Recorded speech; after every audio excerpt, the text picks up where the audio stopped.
Hello everyone, मेरा नाम है अर्चा और आप सभी का स्वागत है the twin Bros YouTube channel में।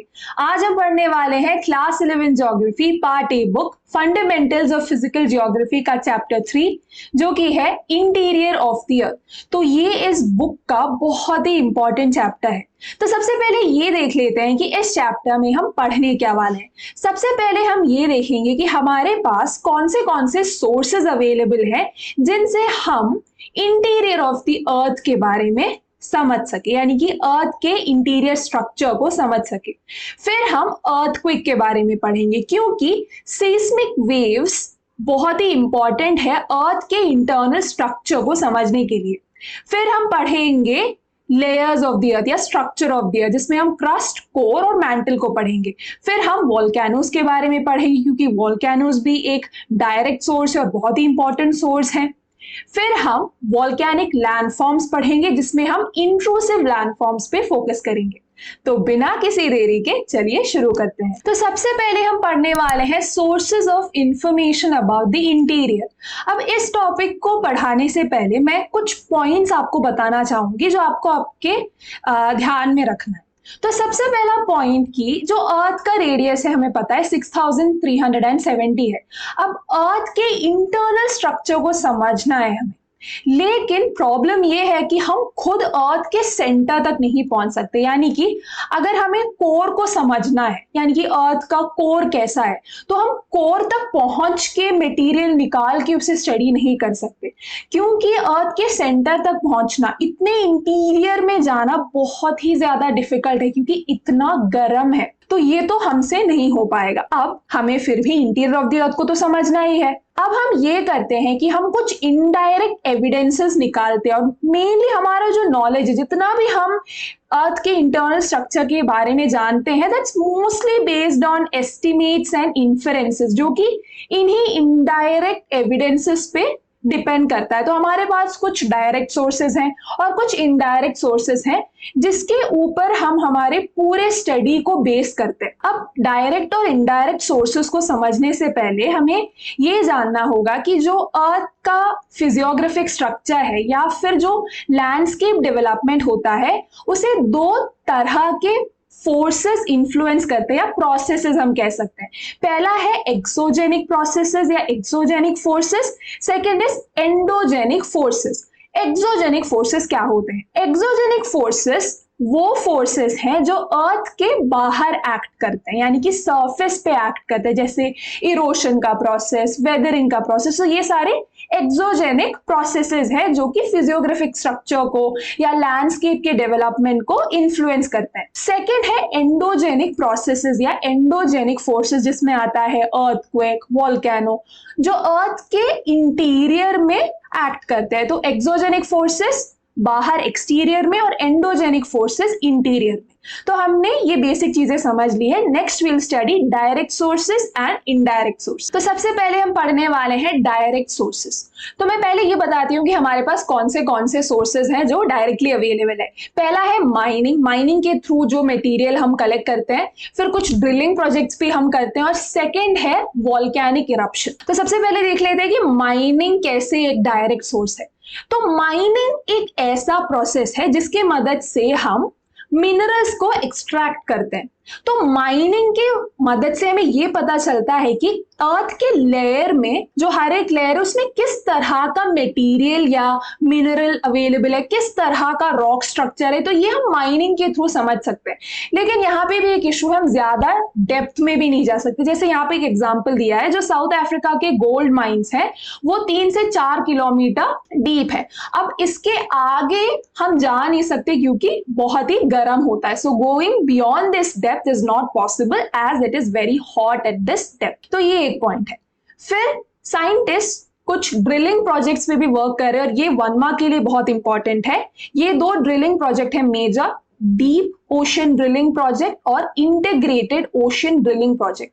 अगर हम ड्रिलिंग की बात करें तो कोला जो आर्कटिक ओशन में है वहां पे डीपेस्ट ड्रिल है दुनिया का, तो ये भी 1 मार्क के लिए बहुत ही इंपॉर्टेंट है। और जो डीपेस्ट ड्रिल है कोला में दैट्स 12 किलोमीटर डीप, इतने डेप्थ पे है ये drilling project. So next we have volcanic eruptions. So जब वॉल्केनिक इरप्शंस होते हैं तब मॉल्टन रॉक्स और कई सारे मटेरियल्स अर्थ के इंटीरियर से बाहर आते हैं, और इन मटेरियल को स्टडी करके हम अर्थ के इंटीरियर के बारे में और कौन से लेयर में किस टाइप का मटेरियल है इसके बारे में हम समझ सकते हैं।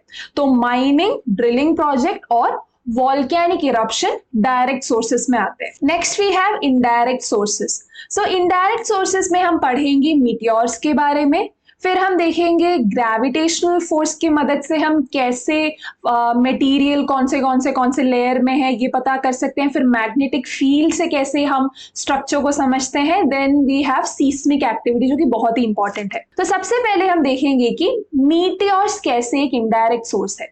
तो अर्थ के इंटीरियर को समझने के लिए हम मीटियोर्स का भी एनालिसिस करते हैं, लेकिन यहाँ पे एक पॉइंट आपको नोट करना है कि ये जो मीटियोर्स है ये अर्थ के इंटीरियर से हमें नहीं मिल रहे हैं, ये आउटर स्पेस से आ रहे हैं, लेकिन हम मीटियोर्स की स्टडी फिर भी करते हैं अर्थ के इंटीरियर को समझने के लिए। इसके पीछे का रीजन ये है कि जो मीटियोर्स का मटेरियल या जो स्ट्रक्चर है मीटियोर्स का, ये अर्थ से बहुत सिमिलर है। तो मटेरियल सिमिलर होने की वजह से हम इन्हें स्टडी कर सकते हैं, और इसीलिए भी ये एक इनडायरेक्ट सोर्स है। अर्थ के इंटीरियर से हमें ये मीटियोर्स नहीं मिल रहे, लेकिन मटेरियल और जो स्ट्रक्चर है वो हमने ये ऑब्जर्व किया कि अर्थ के मटेरियल से सिमिलर है, तो हम इनकी स्टडी करते हैं। अब ये जो मटेरियल है ये सॉलिड बॉडीज हैं और ये हमारे प्लैनेट से नहीं आते हैं, ये आउटर स्पेस से आते हैं। Next we have gravitational force. तो ग्रेविटेशनल फोर्स की मदद से भी हम ये पता कर सकते हैं कि कहाँ पे मास ज्यादा है, कहाँ पे मास कम है, डेंसिटी डिफरेंसेस हम ये पता कर सकते हैं। एक पॉइंट आपको यहाँ पे नोट करना है कि ये जो ग्रेविटेशनल फोर्स है ये सेम नहीं है, ये लैटिट्यूड के हिसाब से वेरी करता रहता है। So it is not same at different latitudes. अब एक और पॉइंट यहाँ पे आपको नोट करना है कि ये जो डिफरेंसेस है ये डिफरेंसेस डिपेंड करते हैं मास ऑफ द मटेरियल पे। इसका मतलब ये है कि जहां पे मटेरियल का मास ज्यादा होगा वहां पे ग्रेविटेशनल फोर्स या पुल ज्यादा होगा, और जहां पे मास कम होगा मटेरियल का वहां पे ग्रेविटेशनल फोर्स या पुल कम होगा।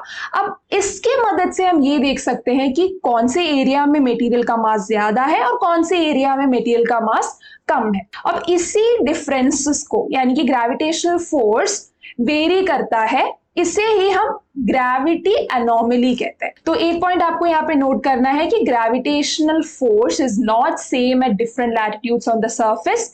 ये डिफर करता है depending on the mass of the material, और इसी डिफरेंस को हम ग्रेविटी एनोमली कहते हैं। नेक्स्ट इनडायरेक्ट सोर्स है magnetic Sarves.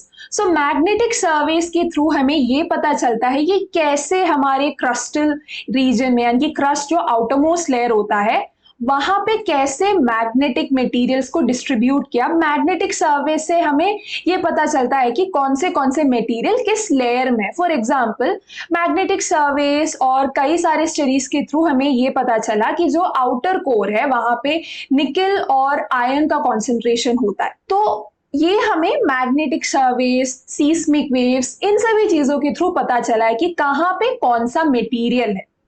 Next we have seismic waves जो कि सीस्मिक एक्टिविटी का पार्ट होता है। सीस्मिक एक्टिविटी भी एक इनडायरेक्ट सोर्स है, और यहाँ पे हम अर्थक्वेक के बारे में पढ़ेंगे जो कि हमारा नेक्स्ट टॉपिक है। नेक्स्ट टॉपिक है अर्थक्वेक। तो अर्थक्वेक यानी भूकंप।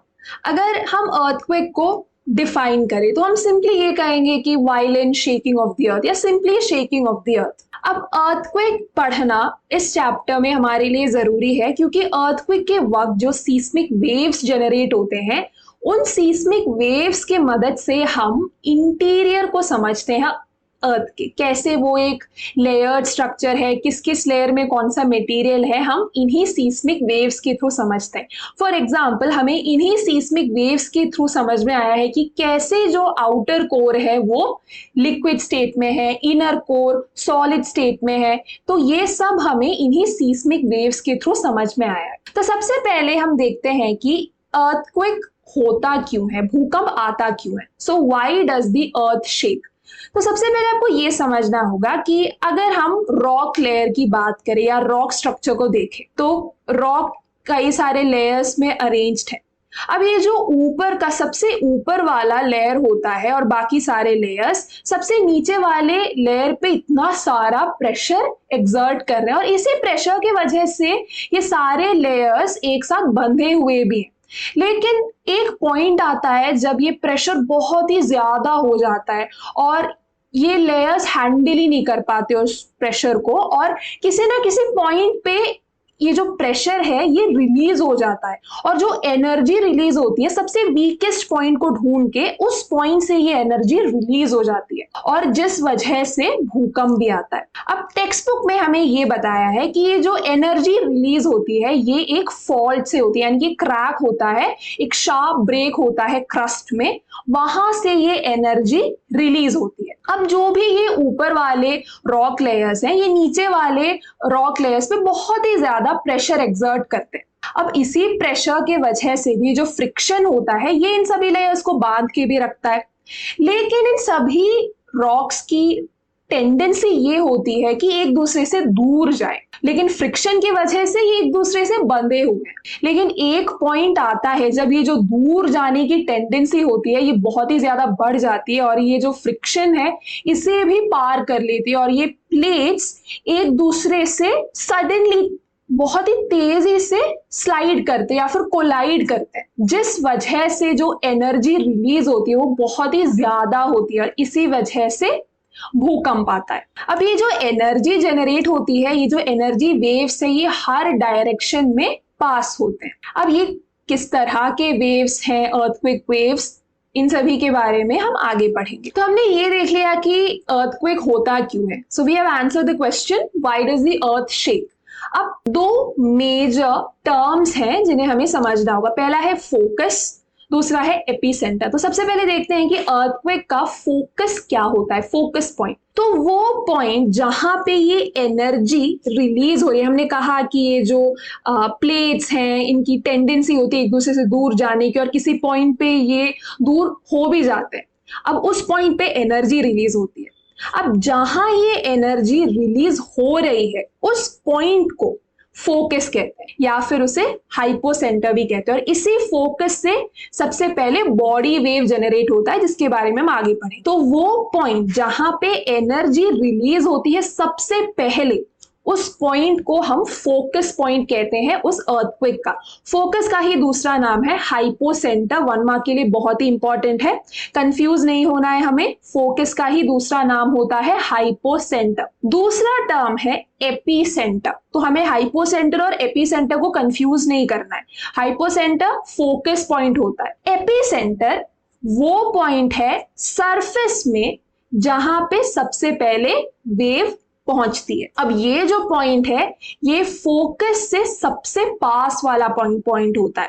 अब ये जो फोकस पॉइंट है वो अर्थ के इंटीरियर में जहां एनर्जी सबसे पहले रिलीज हुई है वहां पे होता है फोकस या हाइपोसेंटर। अब सरफेस में जहां पे ये वेव सबसे पहले पहुंच रही है और जनरेट हो रही है उस पॉइंट को एपिसेंटर कहा जाता है। यानी कि अगर ये अर्थक्वेक का फोकस पॉइंट है तो इस पॉइंट के सबसे पास वाला जो पॉइंट सरफेस में होगा अर्थ के उसे एपीसेंटर कहा जाता है। सो हाइपोसेंटर या focus, then we have epicentre जो सरफेस का वो पॉइंट है जो फोकस से सबसे पास में है जहां पे वेव सरफेस में सबसे पहले पहुंच रही है। नेक्स्ट हम पढ़ेंगे अर्थक्वेक वेव्स। तो यहाँ पे हम 2 पॉइंट्स सबसे पहले देखेंगे। पहला कि जो भी नेचुरल अर्थक्वेक्स होते हैं वो लिथोस्फीयर में होते हैं। लिथोस्फीयर क्रस्ट और अपर मैंटल दोनों को मिला के लिथोस्फीयर होता है। अब वो इंस्ट्रूमेंट जो इन सीस्मिक वेव्स जो अर्थक्वेक के टाइम पे जनरेट होते हैं, इन अर्थक्वेक वेव्स को जो इंस्ट्रूमेंट रिकॉर्ड करता है उस इंस्ट्रूमेंट को हम सीस्मोग्राफ कहते हैं। अब ये वेव्स जब सरफेस में पहुंचते हैं तो सीस्मोग्राफ इन वेव्स को रिकॉर्ड करते हैं। ये दोनों पॉइंट्स 1 मार्क के लिए इंपॉर्टेंट है। अब हम पढ़ेंगे कि अर्थक्वेक वेव्स क्या है। अर्थक्वेक वेव्स 2 टाइप के होते हैं, बॉडी वेव्स और सरफेस वेव्स। बॉडी वेव्स को और डिवाइड किया है। बॉडी वेव्स भी 2 टाइप के होते हैं, प्राइमरी वेव्स जो कि पी वेव्स है, सेकेंडरी वेव्स जो कि एस वेव्स है। सबसे पहले हम पढ़ेंगे बॉडी वेव्स, फिर हम पढ़ेंगे सरफेस वेव्स, फिर हम देखेंगे बॉडी वेव्स के दो डिवीजन, पी वेव और S wave. So first we'll study body wave. तो बॉडी वेव वो वेव्स होते हैं जो फोकस पॉइंट में जब एनर्जी रिलीज होता है वहां से बॉडी वेव जनरेट होता है, यानी कि अर्थ के बॉडी में इंटीरियर में जो वेव जनरेट हो रहे हैं उन वेव्स को हम बॉडी वेव्स कहते हैं। और ये वेव्स हर डायरेक्शन में मूव करते हैं and they travel through the body of the अर्थ, इसीलिए इनका नाम पड़ा है बॉडी वेव्स। और ये सबसे पहले जनरेट होते हैं फोकस पॉइंट से। अब बॉडी वेव्स के दो टाइप हैं, P wave primary wave, S wave जो कि है सेकेंडरी वेव। इसके बारे में हम आगे पढ़ेंगे। Next we have surface waves. तो ये सेकेंड कैटेगरी है। जब ये बॉडी वेव्स फोकस से होकर सरफेस तक पहुंचते हैं और सरफेस रॉक्स से जब ये इंटरैक्ट करते हैं तब एक नया वेव जनरेट होता है, और ये जो नया वेव है यही होता है सरफेस वेव्स। यानी कि जब ये सीस्मिक वेव फोकस पॉइंट में था, अर्थ के इंटीरियर में था, तब इसे बॉडी वेव कहा जाता है। अब जब ये बॉडी वेव सरफेस में आकर सरफेस रॉक से इंटरैक्ट करता है तब एक नया वेव जनरेट होता है जिसे सरफेस वेव कहा जाता है। सरफेस वेव्स के बारे में हमें एक और पॉइंट नोट करना होगा कि ये जो सरफेस वेव्स हैं ये सबसे ज्यादा डिस्ट्रक्टिव वेव्स होते हैं। इन्हीं के वजह से हम देखते हैं कि अर्थक्वेक के टाइम पे बड़े बड़े स्ट्रक्चर्स कोलैप्स कर रहे हैं, रॉक्स का डिस्प्लेसमेंट हो रहा है। तो सरफेस वेव्स बहुत ही ज्यादा डिस्ट्रक्टिव होते हैं compare to body waves. Next हम पढ़ेंगे बॉडी वेव के टाइप्स। सो बॉडी वेव के दो टाइप हैं, प्राइमरी वेव्स जो कि पी वेव्स हैं और सेकेंडरी वेव्स जो कि एस वेव्स हैं। सबसे पहले हम पढ़ेंगे पी वेव्स यानी कि प्राइमरी वेव्स, जहां यहाँ पे हम उनके कैरेक्टरिस्टिक फीचर्स को समझेंगे। तो ये जो प्राइमरी वेव्स होते हैं ये सबसे तेज मूव करते हैं और सबसे पहले ये सरफेस पे पहुंचते हैं। अब प्राइमरी वेव्स साउंड वेव्स से बहुत ही ज्यादा सिमिलर हैं बिकॉज ये लिक्विड, सॉलिड, गैसियस मटेरियल तीनों से पास होते हैं। अब ये जो प्राइमरी वेव्स हैं ये क्यों सबसे तेज मूव करते हैं, इसका आंसर हमें नेक्स्ट टॉपिक में मिलेगा जहां पे हम प्रोपगेशन ऑफ अर्थक्वेक वेव्स पढ़ेंगे, जहां पे हम इन वेव्स का मूवमेंट समझेंगे। तो जब हम वो पढ़ेंगे तब हमें ये समझ आएगा कि पी वेव्स क्यों सबसे तेज मूव करते हैं और क्यों सबसे पहले सरफेस पे पहुंचते हैं। अब पी वेव्स के बारे में 1 मार्क के लिए भी बहुत ही इंपॉर्टेंट है कि ये साउंड वेव से बहुत ही ज्यादा सिमिलर है because they travel through gaseous, liquid and solid materials. Next हम पढ़ेंगे एस वेव्स जो कि है secondary waves. So secondary waves P waves के कंपैरिजन में थोड़े स्लो हैं क्योंकि इनका मूवमेंट डिफरेंट होता है पी वेव से, जिसके बारे में हम आगे पढ़ेंगे। और ये जो सेकेंडरी वेव्स होते हैं इनके बारे में आपको एक बहुत ही इंपॉर्टेंट फैक्ट ध्यान में रखना है कि they can only travel through solid material. सिर्फ सॉलिड मटेरियल के थ्रू ही ये वेव पास हो सकती है। ये बहुत ही ज्यादा इंपॉर्टेंट है इस कैरेक्टरिस्टिक्स को समझना कि एस वेव सिर्फ सॉलिड मटेरियल से ही पास हो सकते हैं। इस फीचर की वजह से हमें ये पता चला कि आउटर कोर का जो स्ट्रक्चर है वो लिक्विड स्टेट में, क्योंकि एस वेव आउटर कोर के बाहर रिकॉर्ड ही नहीं हो पा रहे थे, तो वहां पे एक शैडो जोन है जिसके बारे में भी हम आगे पढ़ेंगे। यहाँ पे आपको इतना ध्यान में रखना है कि एस वेव की वजह से साइंटिस्ट समझ पाए कि अर्थ का इंटीरियर स्ट्रक्चर कैसा है। ये मैं एक्सप्लेन करूंगी नेक्स्ट टॉपिक में जहां पे हम शैडो जोन के बारे में पढ़ेंगे। वहां पे हमें पता चलेगा कि एस वेव क्यों जरूरी है। सो नेक्स्ट हमारा टॉपिक है प्रोपगेशन ऑफ अर्थक्वेक वेव्स। यहाँ पे हम अर्थक्वेक वेव्स के मूवमेंट के बारे में पढ़ेंगे क्योंकि हर एक अर्थक्वेक वेव अलग तरह से मूव करता है या अलग तरह से ट्रैवल करता है, और जैसे जैसे ये वेव्स मूव या प्रोपगेट करते हैं अपने आसपास के मटेरियल को या बॉडी ऑफ रॉक्स को वाइब्रेट करते हैं। तो सबसे पहले हम देखेंगे पी वेव्स का मूवमेंट। तो जो पी वेव्स होते हैं ये इसमें वेव्स पार्टिकल के पैरेलली मूव करते हैं, यानी कि वेव और पार्टिकल एक ही डायरेक्शन में पैरेलली मूव करते हैं। और यहाँ पे जब ये वेव मूव कर रही है, ये जो मटेरियल है ये कंप्रेस होते हैं फिर एक्सपैंड होते हैं और ऐसे मूव करते हैं, यानी कि पहले कंप्रेस होते हैं फिर एक्सपैंड होते हैं, कंप्रेस होते हैं एक्सपैंड होते हैं, ऐसे मोशन होता है जिस वजह से पी वेव्स बहुत ही तेज मूव करते हैं। यानी कि पार्टिकल्स कंप्रेस हो रहे हैं, जल्दी से एक्सपैंड हो रहे हैं, फिर से कंप्रेस हो रहे हैं, तो इस वजह से पी वेव्स सबसे तेज मूव करते हैं और सबसे पहले सरफेस पे पहुंचते हैं। नेक्स्ट है एस वेव्स। ये जो एस वेव्स होते हैं, यहाँ पे जो पार्टिकल है ये परपेंडिकुलर मोशन में, यानी कि जो पार्टिकल्स है ये ऊपर नीचे हो रहे हैं। आपने सैक रेस देखा होगा जहां पे हम ऊपर नीचे कूदते हैं, तो सैक रेस को इमेजिन कीजिए, वही मोशन एस वेव्स का भी है, परपेंडिकुलर है वेव डायरेक्शन की, यानी कि पार्टिकल्स ऊपर नीचे हो रहे हैं। इसीलिए ये पी वेव के कंपैरिजन में थोड़ा स्लो है, क्योंकि पी वेव्स में पार्टिकल स्ट्रेच कर रहे हैं, स्क्वीज कर रहे हैं, यानी कि कंप्रेस कर रहे हैं फिर एक्सपैंड हो रहे हैं, तो ये पी वेव्स का मोशन है। एस वेव्स में क्या होता है, पार्टिकल्स परपेंडिकुलर मूव करते हैं, यानी कि ऊपर नीचे मूव कर रहे हैं, एक सैक रेस में जैसे ऊपर नीचे कूदते हैं वैसे। तो इस वजह से एस वेव्स थोड़ा स्लो है, क्योंकि मूवमेंट ऊपर नीचे हो रहा है। अगर हम सबसे ज्यादा डिस्ट्रक्टिव और डैमेजिंग वेव की बात करते हैं, 1 मार्क के लिए इंपॉर्टेंट है, वो वेव है सरफेस वेव्स। सबसे ज्यादा destruction, structural damage surface waves की वजह से ही होता है। Next we have emergence of shadow zone. ये बहुत ही इंपॉर्टेंट टॉपिक है और हमें हर एक डिटेल को ध्यान से समझना होगा। तो मैंने थोड़ी देर पहले कहा था कि जो अर्थक्वेक वेव्स हैं उन्हें सीस्मोग्राफ रिकॉर्ड करता है। जब भी ये वेव्स सरफेस पे पहुंचते हैं, इन वेव्स को सीस्मोग्राफ, ये जो इंस्ट्रूमेंट है, ये रिकॉर्ड करता है। लेकिन कुछ ऐसे एरियाज होते हैं, कुछ स्पेसिफिक एरियाज, जहां पे सीस्मोग्राफ इन वेव्स को रिकॉर्ड ही नहीं कर पाता। ऐसे जोन्स को शैडो जोन कहा जाता है, यानी कि कुछ ऐसे जोन्स होते हैं जहां पे वेव पास ही नहीं करता और सीस्मोग्राफ उसे रिकॉर्ड भी नहीं कर पाता। उन जोन्स को हम शैडो जोन कहते हैं।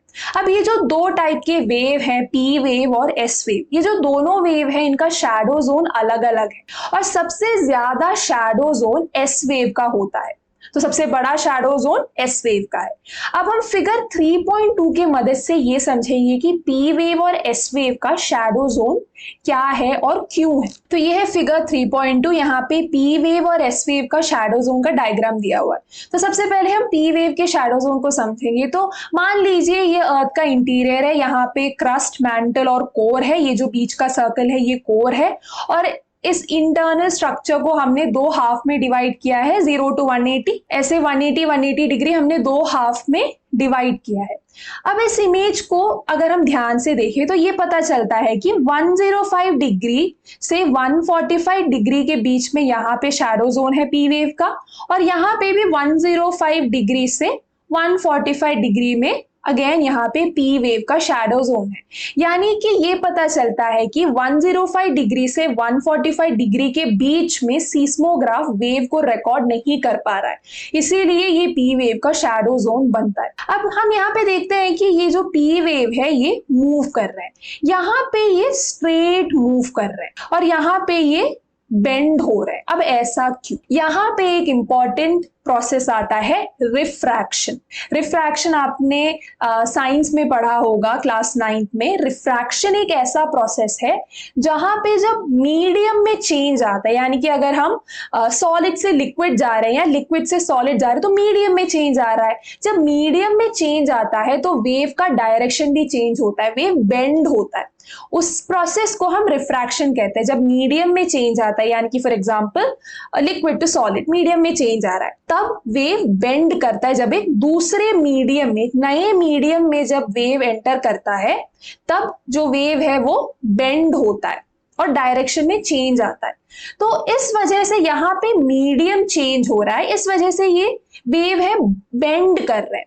अब बेंड होने की वजह से रिफ्रैक्शन, ये जो प्रोसेस यहाँ पे हो रहा है, उस वजह से हम देख सकते हैं कि कुछ एरिया में ये वेव पहुंच नहीं पा रहा है, इसी बेंडिंग के वजह से। अगर ये वेव स्ट्रेट जा रहा होता, अगर मीडियम सेम होता तो ये पूरा स्ट्रेट लाइन होता।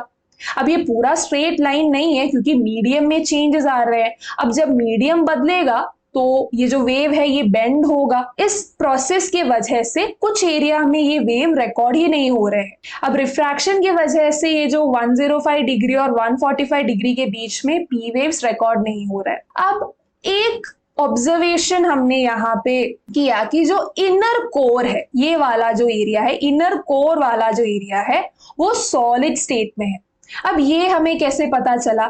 हमने ये देखा कि ये जो पी वेव है ये इस पॉइंट से, एपिसेंटर से सीधा अगर हम देखें तो एक स्ट्रेट लाइन में है, यानी कि कोर से अगर ये पास भी हो रहा है तो स्ट्रेट लाइन में पास हो रहा है। इसका मतलब यहाँ पे कोई मीडियम चेंज नहीं आया है। अब हमें ये पता है कि जो क्रस्ट है वो सॉलिड है, सॉलिड स्टेट में है, और अगर क्रस्ट से लेकर कोर तक अगर ये पी वेव स्ट्रेट लाइन में जा रही है, इसका मतलब इनर कोर में भी तो सॉलिड स्ट्रक्चर ही होगा। तो इससे हमें ये पता चला कि जो ये वाला रीजन है, बाहर वाला रीजन जहाँ पे सॉलिड स्टेट है और ये पी वेव स्ट्रेट लाइन में पास होके जा रही है, इससे हमें ये पता चला कि जो इनर कोर है वो भी सॉलिड स्टेट में ही है। अब यहाँ पे ये वेव्स रिफ्रैक्ट इसीलिए हो रहा है क्योंकि यहाँ पे एक मीडियम चेंज आ रहा है, क्योंकि ये वाला जो पूरा रीजन है वो सॉलिड स्टेट पे है, बीच में एक सेमी सॉलिड स्टेट भी आता है, एस्थेनोस्फीयर, जिसके बारे में हम आगे पढ़ेंगे, और ये जो आउटर कोर है ये लिक्विड स्टेट में,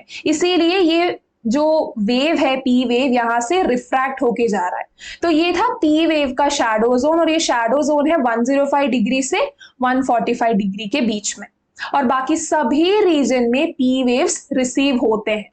अब पी वेव्स हर एक मीडियम से पास होके जाता है, सॉलिड, लिक्विड और गैसियस, हर मटेरियल से पी वेव पास होता है। इसीलिए हम देखते हैं कि जो पी वेव का शैडो जोन है वो थोड़ा कम है क्योंकि ये ज्यादा मटेरियल से पास होके जाता है। Next we have S wave, यानी कि जो सेकेंडरी वेव है। अब एस वेव हमें पता है सिर्फ सॉलिड मटेरियल से ही पास होके जाते हैं। अब जब हमने एस वेव का शैडो जोन देखा तो ये बहुत ही ज्यादा बढ़ा था कंपेयर टू प्राइमरी वेव्स।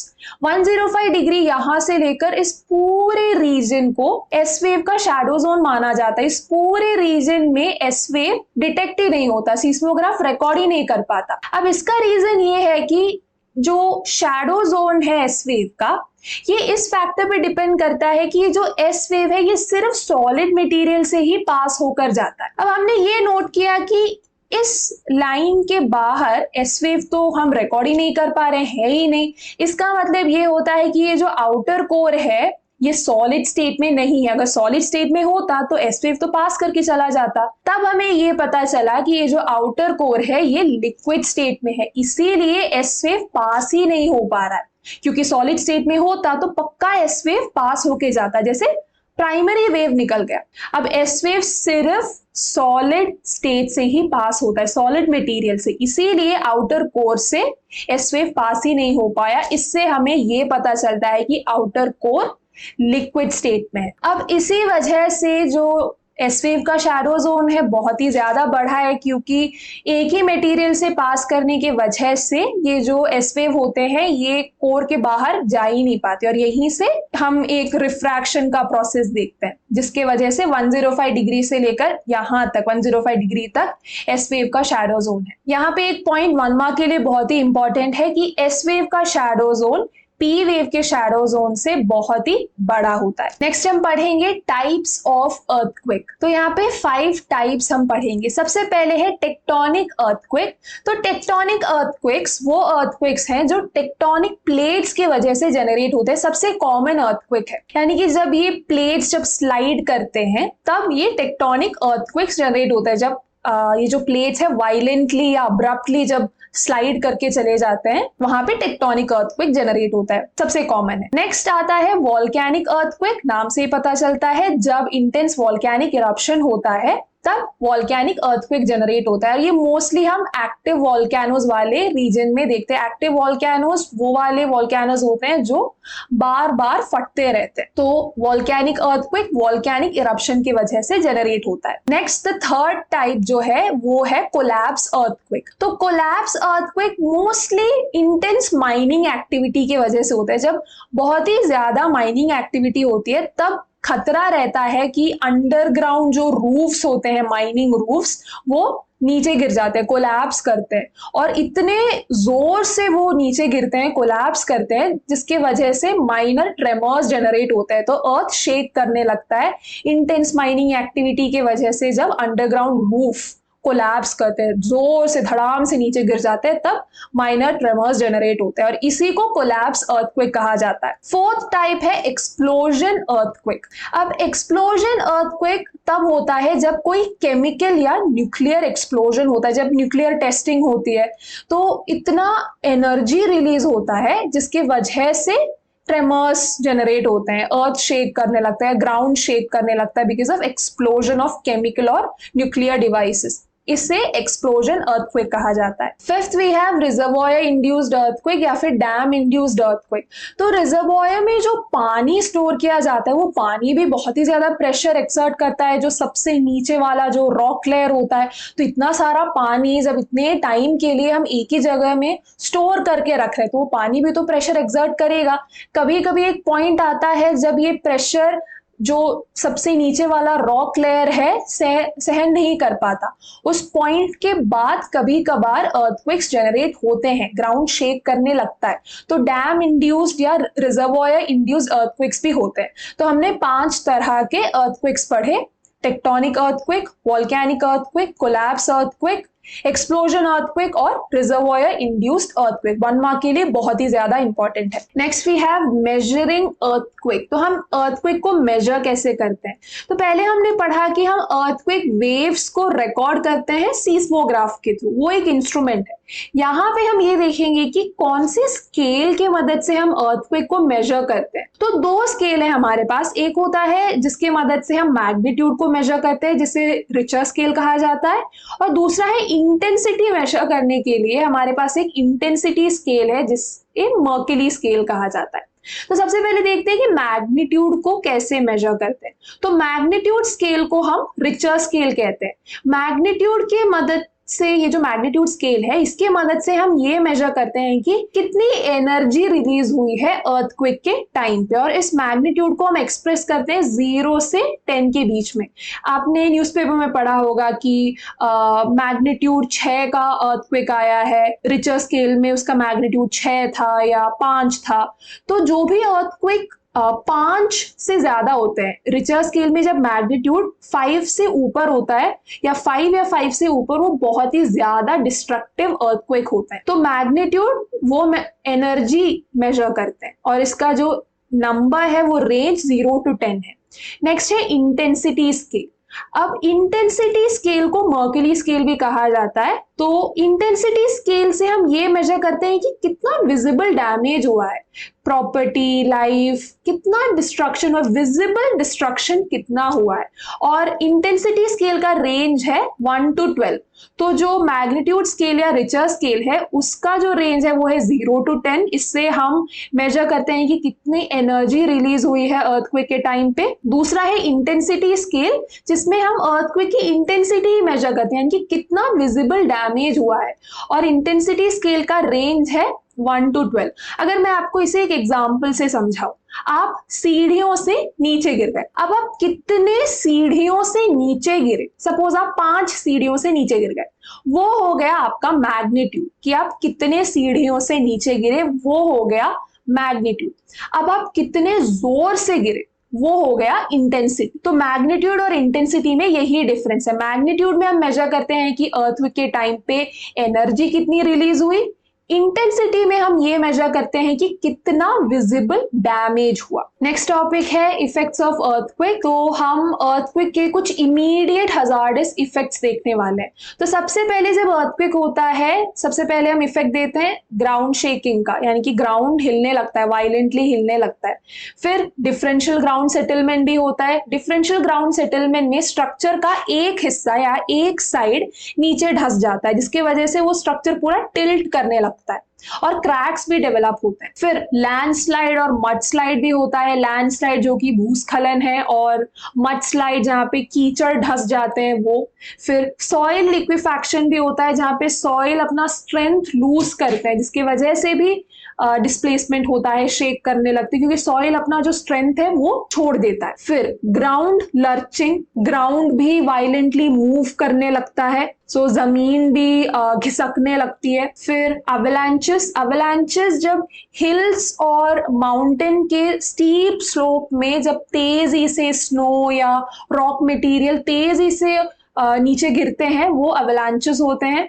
फिर ग्राउंड डिस्प्लेसमेंट, ग्राउंड भी मूव करता है, फ्लड का खतरा रहता है, फायर, स्ट्रक्चरल कोलैप्स का रहता है, ऑब्जेक्ट्स नीचे गिरते हैं, और सुनामी भी एक इफेक्ट होता है अर्थक्वेक का। अब सुनामी भी अर्थक्वेक का ही एक इफेक्ट होता है। अब सुनामी तब जनरेट होता है जब अर्थक्वेक का एपिसेंटर ओशियन वाटर्स के नीचे होता है, तब सुनामी जनरेट होता है। तो सुनामी अर्थक्वेक नहीं है, लेकिन सुनामी वो वेव्स हैं जो अर्थक्वेक वेव्स की वजह से जनरेट होता है जब अर्थक्वेक का एपिसेंटर, एपिसेंटर वो पॉइंट है सरफेस में जहां पे अर्थक्वेक वेव जनरेट होता है। फोकस से सबसे पास वाला पॉइंट एपिसेंटर होता है। अब जब ये एपिसेंटर अर्थक्वेक का ओशन बेड में होता है या ओशन वाटर के नीचे जब ये अर्थक्वेक का एपिसेंटर होता है, वहां से सुनामी जनरेट होता है। So tsunamis are waves generated by the tremors and not an earthquake in itself. अब यहाँ पे एक बहुत ही इंपॉर्टेंट पॉइंट मेंशन किया है कि जो हाई मैग्नीट्यूड वाले ट्रेमर्स होते हैं, उस वजह से लाइफ, प्रॉपर्टी, इन सभी पे हेवी डैमेज होता है। अगर आपने वीडियो को यहाँ तक देख लिया है तो वीडियो को लाइक जरूर करना। अगर आपको वीडियो इंफॉर्मेटिव लगता है तो अपने दोस्तों के साथ जरूर शेयर करना, और चैनल को सब्सक्राइब करना, और पिनरोज का ऐप भी जरूर डाउनलोड करना। नेक्स्ट हम पढ़ेंगे स्ट्रक्चर ऑफ द अर्थ। तो यहाँ तक हमने सोर्सेस, अर्थक्वेक, इन सभी चीजों के बारे में पढ़ा। आगे हम पढ़ेंगे अर्थ का जो इंटीरियर स्ट्रक्चर है वो कैसा होता है। तो यहाँ पे हम अर्थ के 3 लेयर के बारे में पढ़ेंगे, the crust, the mantle and the core. इसी ऑर्डर में ये जो लेयर का अरेंजमेंट है वो इसी ऑर्डर में। तो सबसे पहले आता है द क्रस्ट। सो जो क्रस्ट है वो आउटर मोस्ट पार्ट है, आउटर मोस्ट लेयर है। अब क्रस्ट का जो थिकनेस है वो वेरी करता है। अब ओशियानिक क्रस्ट जो है उसका थिकनेस है 5 किलोमीटर, कॉन्टिनेंटल क्रस्ट का थिकनेस है 30 किलोमीटर। ओशियानिक क्रस्ट जो वाटर वाले रीजन में आता है क्रस्ट, वो 5 किलोमीटर की थिकनेस में है, और जो कॉन्टिनेंटल क्रस्ट जो लैंड का पार्ट है वो 30 किलोमीटर उसका थिकनेस है। तो इसलिए oceanic crust is thinner as compared to the continental crust. अब ये जो क्रस्ट है वो सॉलिड स्टेट में। नेक्स्ट जो लेयर आता है क्रस्ट के बाद वो है मैंटल। अब जो अपर मैंटल है और क्रस्ट, क्रस्ट और अपर मैंटल को साथ में हम लिथोस्फीयर बोलते हैं। क्रस्ट और अपर मैंटल को जो बाउंड्री लाइन डिवाइड करती है, उस बाउंड्री लाइन को मोहोस डिस्कंटिन्यूटी कहा जाता है। मोहोस डिस्कंटिन्यूटी वो बाउंड्री लाइन है जो क्रस्ट और अपर मैंटल के बीच में, तो ये 1 मार्क के लिए इंपॉर्टेंट है। अब मैंटल की अगर हम बात करें, जो अपर पोर्शन है मैंटल का, वहां पे एस्थेनोस्फीयर है। ये जो एस्थेनोस्फीयर है ये एक वीक पोर्शन है, एक वीक जोन है, जहां से मैग्मा या मोल्टन रॉक मटेरियल सरफेस तक पहुंचता है। तो ये वो एरिया है जहां से मैग्मा एस्केप करता है और सरफेस तक पहुंचता है, क्योंकि ये जो जोन है ये सेमी सॉलिड स्टेट में है और एक वीकर जोन है। थर्ड लेयर है द कोर। ये इनरमोस्ट लेयर है अर्थ के इंटीरियर स्ट्रक्चर का। यहाँ पे हमें 2 इंपॉर्टेंट पॉइंट्स को समझना है। पहला पॉइंट, जो आउटर कोर है, आउटर लेयर जो कोर का है वो लिक्विड स्टेट में है। ये हमें पता चला सेकेंडरी वेव्स के वजह से। तो सीस्मिक वेव्स के वजह से हमने आउटर कोर और इनर कोर के स्ट्रक्चर को समझा कि कौन सा लिक्विड स्टेट में और कौन सा सॉलिड स्टेट में। तो हमें ये पता चला कि आउटर कोर लिक्विड स्टेट में है और जो इनर कोर है वो सॉलिड स्टेट में है। अब ये जो कोर है, यहाँ पे 2 हेवी मटेरियल हैं जो कि है निकेल और आयन। निकेल और आयन की वजह से इस लेयर को नाइफ लेयर भी कहा जाता है। नेक्स्ट एक बहुत ही इंपॉर्टेंट टॉपिक है volcanoes and volcanic landforms.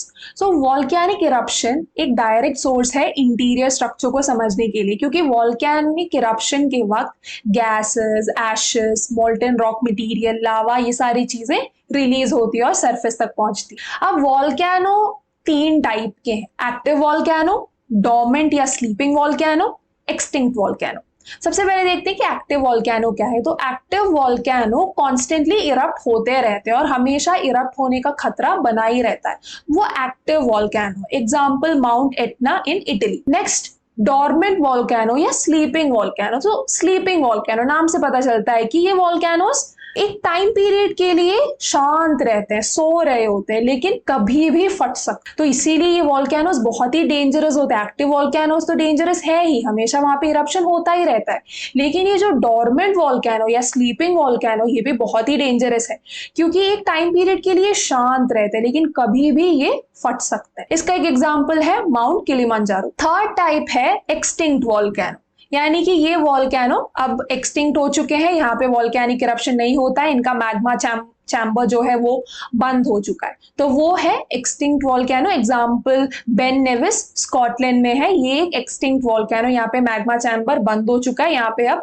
Volcanic eruptions नहीं होते। नेक्स्ट पॉइंट ये है कि ये जो मोल्टन मटेरियल है ये एस्थेनोस्फीयर से होकर सरफेस तक पहुंचते हैं, क्योंकि एस्थेनोस्फीयर वीकर जोन्स होते हैं, सेमी सॉलिड स्टेट में है और वीक होने के वजह से यहाँ से मोल्टन मटेरियल सरफेस तक का रास्ता ढूंढ लेते हैं। अब मैग्मा और लावा दोनों में एक छोटा सा फर्क है। जब ये मोल्टन मटेरियल अपर मैंटल में होता है तब इसे मैग्मा कहा जाता है। अब जब ये मोल्टन मटेरियल क्रस्ट या सरफेस पे पहुंचता है इसे लावा कहा जाता है। तो जब ये अपर मैंटल में है ये मटेरियल, मोल्टन मटेरियल, इसे मैग्मा के नाम से हम कहते हैं। अब जब ये सेम मोल्टन मटेरियल, जब ये मैग्मा क्रस्ट या सरफेस पे पहुंचता है अर्थ के, इसे लावा कहते हैं। अब कौन से मटेरियल हैं जो रिलीज होते हैं? तो वॉल्केनिक इरप्शन के टाइम पे पायरोक्लास्टिक डेब्रिस मटेरियल रिलीज होते हैं, ऐश, डस्ट, गैसेस जैसे nitrogen compound, sulphur compounds, chlorine के छोटे अमाउंट में क्लोरीन, फिर हाइड्रोजन, आर्गन, ये सारे गैसेस रिलीज होते हैं। नेक्स्ट टॉपिक है वॉल्केनो। सो यहाँ पे हम मेजर टाइप्स देखेंगे वॉल्केनोस के, जिसे डिवाइड किया है on the basis of nature of eruption and surface पे किस तरह का फॉर्म उस वॉल्केनो ने लिया है, उस बेसिस पे हमने ये टाइप्स को डिवाइड किया है। सबसे पहले हम देखेंगे शील्ड वॉल्केनोस। तो यहाँ पे शील्ड वॉल्केनोस का इमेज भी दिया है। जो शील्ड वॉल्केनोस होते हैं वो लार्जेस्ट वॉल्केनोस होते हैं। एग्जाम्पल भी यहीं पे हमें दिया है, हवाईयन वॉल्केनोस। ये जो शील्ड वॉल्केनोस हैं ये बसाल्ट से बने हैं। बसाल्ट एक टाइप का लावा है जो कि बहुत फ्लूइड है। फ्लूइड मतलब ये ज्यादा डिस्टेंस कवर करता है जब ये वॉल्केनोस इरप्ट होते हैं।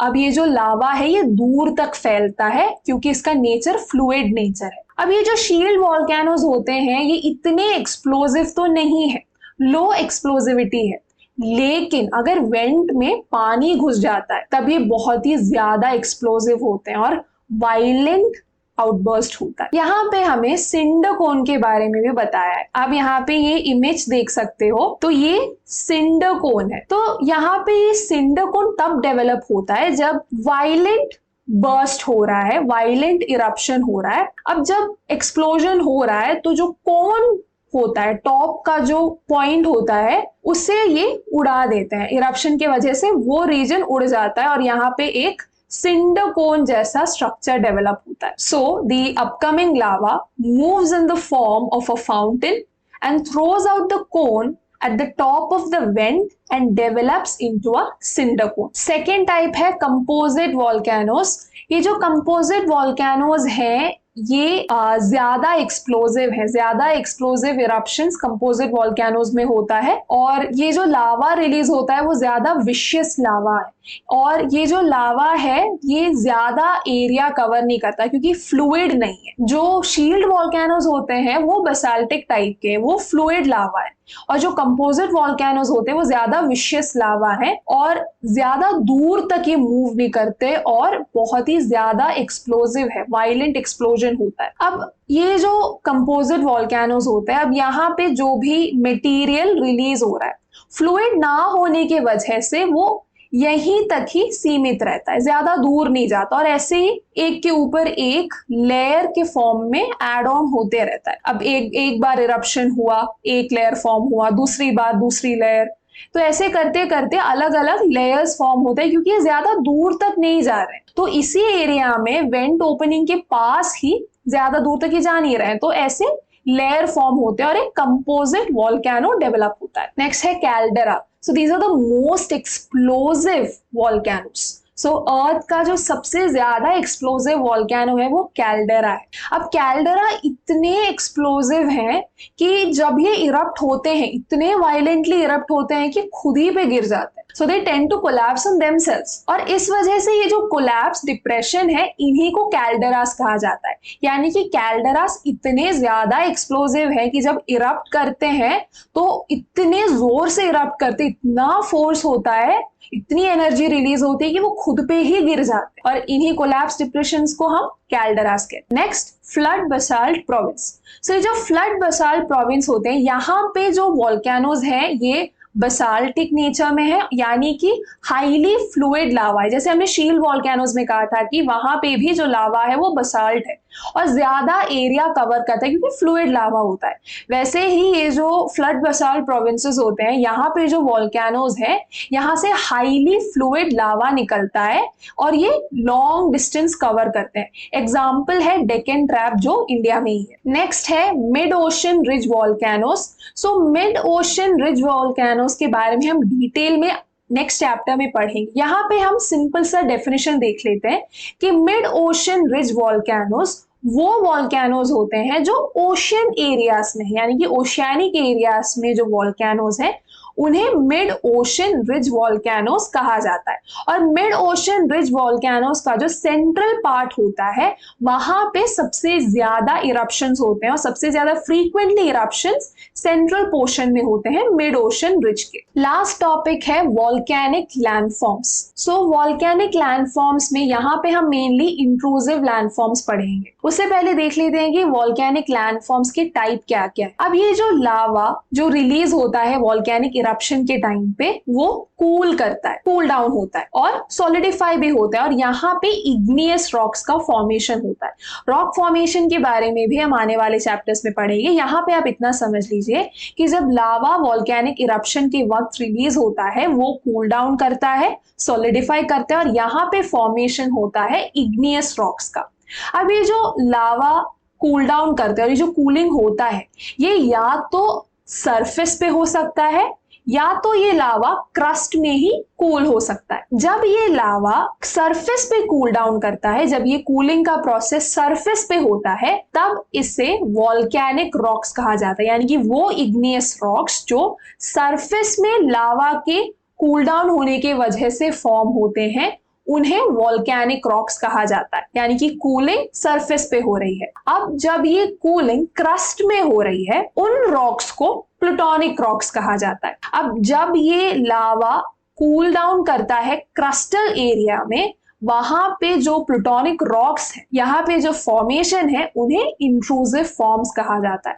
तो यहाँ पे हम मेनली इंट्रूसिव फॉर्म्स के बारे में ही पढ़ेंगे। इस फिगर को ध्यान में रखिए। इस फिगर के मदद से हम पढ़ेंगे कि अलग अलग इंट्रूसिव फॉर्म्स क्या क्या है। बैथोलिथ, लैकोलिथ, लैपोलिथ, फैकोलिथ, सिल और डाइक्स। सो ये कुछ वॉल्केनिक लैंडफॉर्म्स है, कुछ इंट्रूसिव फॉर्म्स है जिनके बारे में हम आगे पढ़ेंगे। तो अब हम पढ़ेंगे इंट्रूसिव फॉर्म्स। सो सबसे पहले आता है बैथोलिथ्स। सो बैथोलिथ्स वो रीजन है जहां पे large body of magmatic material यानी कि large body of मॉल्टन materials cool down करते हैं, सॉलिडिफाई होते हैं और यहाँ पे large body of igneous rocks का फॉर्मेशन होता है और ये वाला रीजन है बैथोलिथ। और आप ये भी कह सकते हो कि बैथोलिथ्स वो रीजन है जहां पे मैग्मा चैम्बर्स कूल डाउन कर चुके हैं। So the cooled portion of magma chambers are also called batholith. और यहाँ पे आप देख सकते हो large body of igneous rocks. Next we have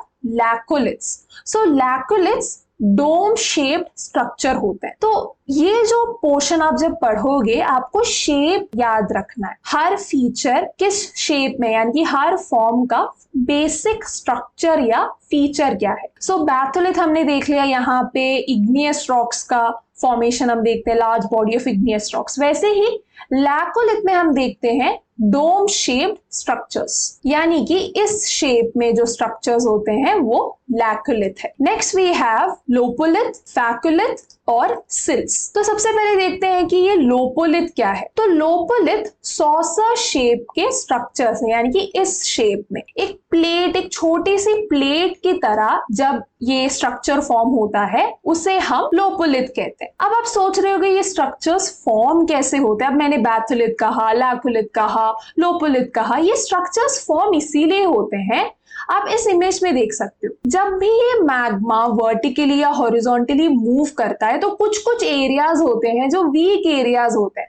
जहां पे ये मैग्मा जाके रहते हैं और वहां पे ये स्ट्रक्चर्स डेवलप होते हैं। जहां पे भी इन्हें वीक स्ट्रक्चर मिलता है मैग्मा को, वहां पे ये मैग्मा चले जाते हैं और वहां पे ये स्ट्रक्चर्स फॉर्म होते हैं जहां पे भी वीक पोर्शन होता है। तो ऐसे ही बैथोलिथ का फॉर्मेशन होता है और जहां पे भी गैप मिल जाए, वीक स्ट्रक्चर होता है, वहां पे एक डोम लाइक शेप वहां पे जब होता है वहां पे लैकुलिथ होता है। जब सॉसर शेप में होता है एक छोटे से प्लेट की तरह, वहां पे लोपोलिथ होता है। नेक्स्ट स्ट्रक्चर है फैकुलिथ। फैकुलिथ एक वेव लाइक स्ट्रक्चर, एक वेव की तरह, जहां पे ये जो टॉप का पार्ट है वो है एंटीक्लाइन और जो नीचे का हिस्सा है वो है सिंक्लाइन। तो एक वेव की तरह जब फॉर्मेशन होता है मोल्टन मटेरियल या जो मैग्मा है, जब एक वेव के शेप में आ जाता है वहां पे फैकुलिथ होते हैं, उसको फैकुलिथ कहा जाता है। नेक्स्ट, जब ये मैग्मास हॉरिजॉन्टली प्लेस होते हैं, एक हॉरिजॉन्टल बॉडी जब होता है उसे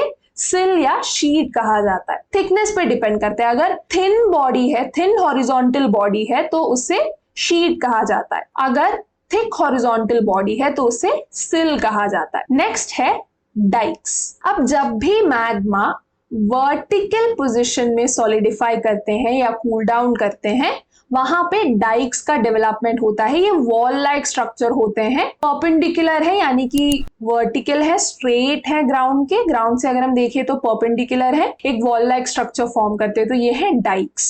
अब इस फिगर की मदद से हम वॉल्केनिक लैंडफॉर्म्स को एक और बार रिवाइज करते हैं। तो सबसे पहले हमने देखा बैथोलिथ। अब ये जो बैथोलिथ है ये कूल्ड पोर्शन है मैग्मा चैम्बर के, यानी कि यहाँ पे जो बड़े बड़े मैग्मेटिक मटेरियल है, मोल्टन मटेरियल है, वो कूल डाउन करते हैं, सॉलिडिफाई करते हैं और यहाँ पे इग्नियस रॉक्स का फॉर्मेशन होता है। तो ये है बैथोलिथ, 1 मार्क के लिए इंपॉर्टेंट है। These are the cooled portion of magma chamber, ये आपको याद रखना है। नेक्स्ट आता है लैकुलिथ। लैकुलिथ आप देख सकते हो कि डोम शेप में, लैकुलिथ का शेप ऐसे आता है, डोम लाइक स्ट्रक्चर है लैकुलिथ। नेक्स्ट है लोपोलिथ।